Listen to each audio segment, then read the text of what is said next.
What do you think? Obviously, China is not living up to its end of trade deals that we've made with them, and obviously, when you look at the commitments that they've made to purchase U.S. goods, they're now purchasing those from other nations. How can we counter that other than continuing to expand our trade relations with other countries as well?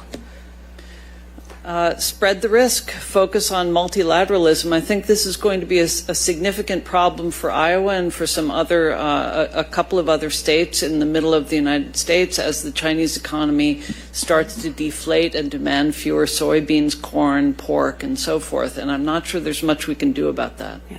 So we spent a lot of our time yesterday talking about what economic levers we can be pulling right now, because we do still have leverage that could change down the road as they continue to make these investments and develop these alliances. So you talked about technology gap earlier, and some of the places where we maybe need to make some investments. China has figured out how to game the system, and they're getting, for instance, Huawei is receiving an exponentially greater number of patents, for example, here in the United States than many of our companies. What do you think we can be doing to counter that kind of aggression? Because that obviously takes advantage of our system to support our companies here at home.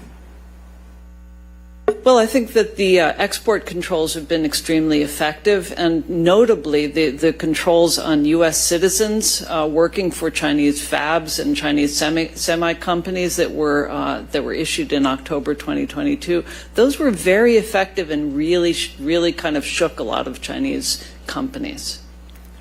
Mr. Clayton, anything to add? Well, my expertise is in markets and flows and that type of regulation.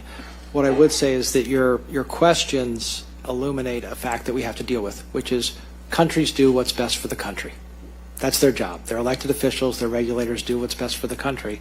And you have to think about what other countries will do in response to any policy measures we take, including, like you said, strengthening trade alliances and the like that didn't previously exist.